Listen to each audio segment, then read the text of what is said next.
RJ അഞ്ജലിയുടെ കേസില് ഇപ്പൊ നടപടി ഉണ്ടാവും എന്ന് പറഞ്ഞിട്ട് ഒരു നടപടി ഉണ്ടാവുന്നില്ലല്ലോ. എന്ത് നടപടിയാണ് ഉണ്ടാവേണ്ടത്?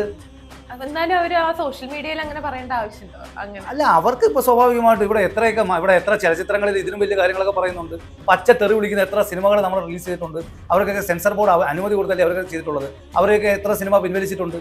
ഇവിടെ ഒരു RJ അഞ്ജലി മാത്രം ചെയ്യുമ്പോൾ ഇത് വലിയ കാര്യമാണ്. ആദ്യത്തെ അവസാനത്തെ സംഭവമാണെന്ന് പറഞ്ഞതിനോട് യോജിക്കാൻ ആദ്യത്തെ അവസാനത്തെ സംഭവമല്ല ഇത് മൂലം ഇനി ആൾക്കാർ അങ്ങനെ ചെയ്യാനായിട്ട് ചാൻസ് കൂടുതൽ, അല്ലെങ്കിൽ ആൾക്കാർ ചെയ്യത്തില്ലേ, അല്ലെങ്കിൽ ആൾക്കാർ ചെയ്യാതിരിക്കുകയാണോ ഒരു വിഷയമാണ്. കാരണം അതൊക്കെ ഒരു ഹരമായിട്ട് ആൾക്കാർ ഇനിയും ചെയ്യാൻ സാധ്യതയുള്ള കാര്യം. അല്ല, ഇതൊക്കെ കൃത്യമായിട്ട് എന്താണ് ഒരു ആവിഷ്കാരമായിട്ട് എന്ത് ചെയ്യേണ്ട ആവശ്യമുള്ളൂ, പരിഗണിക്കേണ്ട ആവശ്യമുള്ളൂ. ഇതൊരു വലിയ കാര്യമായിട്ട് എന്താണ്, ഇതൊരു അന്താരാഷ്ട്ര കുറ്റമാണോ അല്ലെങ്കിൽ ഇത് ചെയ്തതെന്ന് ഞാൻ കരുതുന്നില്ല. കാര്യം അന്താരാഷ്ട്ര കുറ്റത്തിന്റെ അല്ല, എന്റെ വ്യൂവിൽ നോക്കിക്കഴിഞ്ഞു കഴിഞ്ഞാൽ അത് ഓപ്പോസിറ്റ് നിൽക്കുന്ന ആള് അതൊരു ബുദ്ധിമുട്ടാക്കിയിട്ടുണ്ട്. അതുകൊണ്ടാണ് അവരത്. അല്ല, അങ്ങനെ ഓപ്പോസിറ്റ് വ്യക്തിയാണെങ്കിൽ അവരല്ലേ മുമ്പോട്ട് വരേണ്ടത്. അല്ലാതെ ഈ പറഞ്ഞ സമൂഹം മൊത്തത്തിൽ എന്താണ് ഇനി എല്ലാ മറ്റേ കടന്തൽ ഇളകുന്ന പോലെ എല്ലാവരും പോയി സോഷ്യൽ മീഡിയയിൽ ഇടുമ്പോ എന്തായാലും ക്രിറ്റിസിസം വരുമല്ലോ. ഇപ്പൊ ക്രിറ്റിസിസം വന്നോട്ടെ, പക്ഷേ ക്രിറ്റിസിസം വന്നോട്ടെ, പക്ഷേ സപ്പോർട്ട് ചെയ്യാൻ ആൾക്കാരുണ്ടാവും. അല്ല, ക്രിറ്റിസിസം വന്നോട്ടെ. ഇത് പക്ഷേ ഒരു വിമർശനം എന്താണ്, ഇത് നിങ്ങൾ എന്താണ് ഇതിന്റെ പേരിൽ അവരുടെ ജോലി കളയിക്കണം, അവരെ ജയിലിലിടണം, അല്ല ഇനി അവരെന്ത് ചെയ്യരുത്, ഇനി ഒരു ആർജയായിട്ട് അവരെ പ്രവർത്തിക്കരുത്, അവർ ജോലി ചെയ്യുന്നത് അത് നിങ്ങളൊക്കെ ചെയ്യുന്നത് വളരെ എന്താണ്,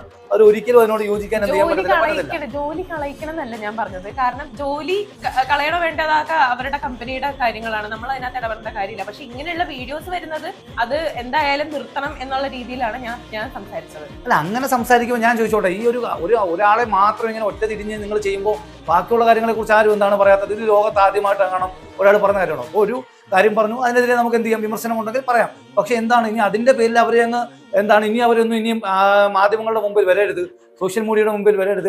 അങ്ങനെയുള്ളൊരു സൈബർ ആക്രമം ഈ കല്ലെറിയുന്നവരൊക്കെ എത്ര പേരൊക്കെ എന്തൊക്കെയാണ് പറയുന്നത് എല്ലാവർക്കും അറിയാം. അവരൊരു ചെറിയ കാലയളവിൽ കൊണ്ട് ഒരു RJ എന്ന നിലയിൽ വളരെ ശോഭിച്ചുകൊണ്ട് എന്താണ് ആ പൊതുജനങ്ങളുടെ ഇത്രയും ഈ പറഞ്ഞ പോലെ ഒരു കയ്യടി മേടിച്ചുകൊണ്ട് അല്ലെങ്കിൽ ഇത്രയും കാര്യങ്ങൾ ചെയ്തു. അവർക്കൊരു ചെറിയൊരു അപാകത എന്ന് ഞാൻ പറയുന്നില്ല. അവർക്ക് എന്താണ് ഒരു മിസ്കമ്മ്യൂണിക്കേഷൻ എന്തുകൊണ്ടായിട്ടുണ്ട്, അവരത് എന്ത് ചെയ്തു, തിരുത്തുകയും ചെയ്തു. അതങ്ങ് വിട്ടാൽ പോലെ ഇനി അവരെ പുറകെ നടന്ന് എന്ത് ചെയ്യണം? ചർച്ച മൂത്തത് എപ്പോഴാണെന്നറിയാമോ? ഇവര് മാപ്പ് പറയണതിന് മുന്നേ ആണ്. അതായത് ആളുകൾ സോഷ്യൽ മീഡിയയിലിട്ട് നല്ല രീതിയിൽ അവർക്ക് പൊങ്കാല ഇട്ടിട്ടുണ്ടായിരുന്നു. അപ്പൊ തന്നെ അല്ല, ആളുകൾ ഞാൻ പറഞ്ഞല്ലോ ഒരു വിഭാഗം എന്ന് പറയും. ആളുകൾ അതിന്റെ ബാക്കിയാണ് നമ്മളിപ്പോ ഇരുന്ന് ഈ ചർച്ച ചെയ്യുന്നത് പോലും അതിന്റെ ബാക്കിയായിട്ടാണ്. അല്ല, അതിന്റെ ചർച്ച ചെയ്തോട്ടെ, നമ്മൾ ചർച്ച ചെയ്യുമ്പോൾ അഭിപ്രായങ്ങൾ ഞാൻ മനസ്സിലായി. നമുക്ക് നമ്മുടേതായ അഭിപ്രായങ്ങൾ ഓരോ വിഷയത്തിലും ഉണ്ട്.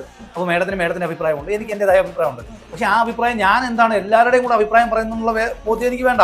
കാര്യം എന്താണ്, അവർക്ക് സംസാരിക്കാനുള്ള അധികാരമുണ്ട്. അതിനെതിരെ ആർക്കെങ്കിലും എന്തുകൊണ്ട് പരാതി ഉണ്ടെങ്കിൽ അവർക്ക് എന്ത് ചെയ്യാം, നിയമനുസൃതമായിട്ട് എന്ത് ചെയ്യാം, പരാതി കൊടുക്കുക. അല്ലാതെ ഒരു സൈബർ ഗുണ്ടായിസം കാണിച്ച് എല്ലാവരും കൂടെ പോയി പറയുന്ന പൊങ്കാലയിട്ട് അല്ലെങ്കിൽ ഏറി കയറ്റി അവരെ നിർത്തിയാലേ അവരുടെ ജോലി കളയണം, ഇനി അവരെന്ത് മിണ്ടരുത്, അങ്ങനെ പറയുന്ന ഒരു പ്രാകൃതമാണ്. അത് ഈ സമൂഹത്തിന് എന്തല്ല ഒട്ടും ചേർന്നതല്ല. കാര്യം എന്താണ്, തൊഴിലെടുക്കാനുള്ള അധികാരം എല്ലാവർക്കും ഉണ്ട്. അല്ലെങ്കിൽ ഈ പറയുന്ന കാര്യങ്ങളൊക്കെ ചെയ്യാൻ അവർക്ക് നമ്മളെ പോലെ തന്നെ അവകാശമുണ്ട്. നമ്മൾ ഈ ചർച്ച നടക്കുന്നത് പോലെ തന്നെ ആരെ ബുദ്ധിമുട്ടിച്ചു, ബുദ്ധിമുട്ടിച്ചിട്ടുണ്ട്. അവരാരെങ്കിലും മേഡത്തിനടുത്ത് വന്ന് പറഞ്ഞു ബുദ്ധിമുട്ടി അവർ പിന്നെ എന്തിനാ കട്ട് ചെയ്തിട്ട് പോയി, ഇല്ലെങ്കിൽ അവർ ആ മോളെ ഇട്ട് തരാന്ന് പറയുന്നത്. അല്ല, അവരെന്ന് പറയുന്ന ആളുകൾ ഇത്രയും ചർച്ച കേട്ടിട്ട് എന്താണ് അവർക്ക് എന്താണ് അതിനുമായിട്ട് എന്തുകൊണ്ട് അവർ സമ്മതിച്ചില്ല? ആ മോളെ ഞാൻ അവിടെ ഇട്ട് തരാം മൈലാഞ്ചി, എന്തുകൊണ്ട് അവരത് പറഞ്ഞില്ല? അല്ല, അത് അവര് തമ്മിലല്ലേ തീരുമാനിച്ച് ചർച്ച ചെയ്തതേ. നമ്മൾ കണ്ടതല്ലേ? ഏതാ വീഡിയോ? അല്ല, വീഡിയോ കണ്ടു, ശരിയാണ്. അവർ ഒരാൾക്ക് ബുദ്ധിമുട്ടുണ്ടാകുമ്പോൾ മാത്രമേ ഫോൺ കട്ട് ചെയ്യുള്ളൂ, അല്ലെങ്കിൽ അവിടെ എന്തെങ്കിലും അതെങ്ങനെയാണ് നിങ്ങൾക്കറിയാമോ അങ്ങനെ ഫോൺ കട്ട് ചെയ്ത് അങ്ങനെ?